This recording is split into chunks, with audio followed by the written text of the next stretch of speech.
अस्सलामुअलैकुम। आज मैं आप लोगों के साथ चॉकलेट बिस्किट की रेसिपी शेयर कर रही हूँ। ये बहुत ही सिंपल और इजी रेसिपी है। इसे मैं बटर के साथ बना रही हूँ, बट यूजुअली लोकल बेकरीज़ में बटर इतना ज़्यादा इस्तेमाल नहीं होता।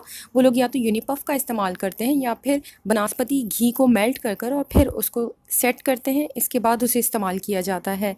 अगर आप कहेंगे तो मैं आपके साथ वो रेसिपी भी शेयर करूँगी। तो आइए शुरू करते हैं। सबसे पहले मैं इसके लिए ड्राई इंग्रेडिएंट्स को सेपरेट बाउल में छान कर रख रही हूँ। इसके लिए मुझे ज़रूरत है 7 आउंस मैदे की। अगर आप इसे टेबल स्पून में कन्वर्ट करना चाहते हैं तो मेजरिंग जो टेबल स्पून होते हैं उसे लें और उसे हल्का सा भर कर मैदा ले लीजिए। 1 आउंस मैदा 2 टेबल स्पून के बराबर होता है, बट हल्का सा भरा हुआ। 7 आउंस मैदे का मतलब है हमें 14 टेबल स्पून मैदे की ज़रूरत है। इसके साथ ही मैं इसमें शामिल कर रही हूँ 1 ounce cocoa powder. 1 ounce cocoa powder भी 2 टेबल स्पून के बराबर है, बट हल्का सा भरा हुआ। इसके अलावा इसमें जाएगा आधा चाय का चम्मच बेकिंग पाउडर। तमाम चीज़ों को बहुत अच्छी तरह से छानने के बाद इन्हें मिक्स कर लीजिए। इस तरह एक तो उसमें से लम्स ख़त्म हो जाते हैं और दूसरा था थोड़ी सी इसके अंदर एयर भर जाती है। अब एक बड़े बाउल में मैं बटर को बीट कर रही हूँ। मुझे इसके लिए ज़रूरत है 5 आउंस बटर की।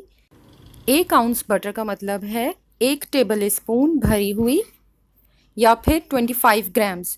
5 आउंस बटर का मतलब है 125 ग्राम बटर, या फिर आप इसमें 5 चम्मच भरकर मक्खन के ले सकते हैं। इसे 1 मिनट के लिए बीट कीजिए। इसके अंदर अब हमें शामिल करना है कैस्टर शुगर। ये मैंने घर ही चीनी को पीस लिया है। इसमें मुझे चाहिए 4 आउंस कैस्टर शुगर या पिसी हुई चीनी। 1 आउंस पिसी हुई चीनी का मतलब है 2 टेबल स्पून बिल्कुल लेवल्ड, तो हमें इसमें 8 टेबल स्पून पिसी हुई चीनी की ज़रूरत है। अब बटर और शुगर को इतनी देर तक बीट करना है कि इसका कलर वाइटिश हो जाएगा और ये बिल्कुल लाइट और क्रीमी टेक्सचर का हो जाएगा। जब आप इसे हाथ से मसलें तो इसमें चीनी का दाना बिल्कुल भी फील नहीं होना चाहिए। अब एक अलहदा बाउल में एक अंडे को अच्छी तरह से फेंट लें और उसमें से इस बटर के मिक्सचर में सिर्फ आधी क्वांटिटी ऐड कर दीजिए। मैं इसे थोड़ा सा स्पैचुला से मिक्स कर रही हूँ, अदरवाइज़ मुझे इसे बीटर से ही बीट करना है। अब इसे दोबारा से इतनी देर तक बीट करना है कि सारा मिक्सचर बहुत ही लाइट और फ्लफ़ी हो जाए। अगर आप इसमें एसेंस ऐड करना चाहते हैं तो इस स्टेज पर वनीला या chocolate essence half tea spoon add कर सकते हैं। अब मैं इसके अंदर ड्राई मिक्सचर जो हमने तैयार कर रखा था वो ऐड कर रही हूँ और इसे मैं हल्का सा स्पैचुला से फोल्ड कर रही हूँ ताकि जब मैं इसमें बीटर चलाऊँ तो ज़्यादा मैदा उड़े नहीं। इसके बाद स्लो स्पीड पर मैंने इसे इतनी देर तक बीट किया है कि तमाम चीज़ें अच्छी तरह से मिक्स हो जाएं। इसे ज़्यादा देर बीट नहीं करना है। अब अगर आपको लगता है कि ये बहुत ज़्यादा गर्मी है या टेम्परेचर ज़्यादा होने की वजह से मिक्सचर कुछ रनी सा हो गया है, तो आप इसे कुछ देर के लिए रेफ्रिजरेटर में रख सकते हैं। कम से कम 10 से 20 मिनट तक आप इसे रेफ्रिजरेटर में रख दें और फिर इसे बेक कीजिएगा। मैंने रेफ्रिजरेटर में नहीं रखा है, मैंने इसे डायरेक्ट पाइपिंग बैग में डाला है और आगे बिस्किट की नोज़ल लगाई हुई है। ये यहाँ पर बिस्किट की नोज़ल के नाम से ही ईज़िली बेकिंग स्टोर्स पे मिल जाती है। इसके बाद किसी भी बेकिंग ट्रे के ऊपर इसके रोजेट्स बनाकर आप इसे बेक करने के लिए रख दीजिएगा। बीच में थोड़ा सा फासला ज़रूर रखिएगा क्योंकि इसमें बेकिंग पाउडर भी ऐड किया हुआ है। इसे 180 डिग्री के ऊपर 18 मिनट के लिए बेक कर लीजिए और इसे निकाल कर कुछ देर के लिए पहले ट्रे में ही रहने दीजिए। इसके बाद वायर रैक पे निकाल कर कम्प्लीटली कूल कर लें, ताकि अगर ट्रे में ही हमने ज़्यादा देर छोड़ दिया तो नीचे से सॉगी हो सकते हैं।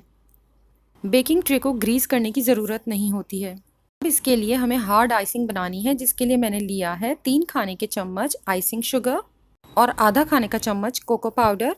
अब हमें इसमें थोड़ा थोड़ा करके पानी शामिल करना है। तकरीबन 1 खाने के चम्मच के बराबर इसमें पानी चला जाएगा। इसे थोड़ा सा थिक सा पेस्ट बना लेना है। अगर आप भी डार्क कोको पाउडर इस्तेमाल कर रहे हैं तो फिर बिस्किट्स में भी आप 1 से 2 टेबल स्पून तक शुगर को बढ़ा सकते हैं और हार्ड आइसिंग के अंदर भी आप 1 टेबल स्पून तक आइसिंग शुगर को मज़ीद बढ़ा सकते हैं। जब ये थिक पेस्ट की फॉर्म में आ जाए तब आप स्पून की हेल्प से बिल्कुल ठंडी हुई हुई बिस्किट्स के ऊपर थोड़ा थोड़ा सा इस सॉस को पोर कर दीजिए और थोड़ी देर के लिए इसे रूम टेम्परेचर पर छोड़ दीजिए, तो ये आइसिंग बिल्कुल हार्ड हो जाएगी। आज मैंने कोशिश की है कि आप लोगों को मेजरमेंट्स आउंस, टेबल स्पून और ग्राम्स तीनों बता सकूं, ताकि जिनके पास वेइंग स्केल नहीं है वो भी आराम से बेकिंग कर सकें। और आप इसे इजीली घर पर पतीले में भी बना सकते हैं। मैं ऑलरेडी एक वीडियो अपलोड कर चुकी हूँ कि घर पर बगैर ओवन के आप किस तरह से बेकिंग करेंगे। आप सेम मेथड फॉलो करें और बिस्किट्स को तैयार करें। अगर आपको ये रेसिपी पसंद आए तो प्लीज़ लाइक, शेयर और कॉमेंट करें और मेरे चैनल को सब्सक्राइब करना मत भूलें। Thank you.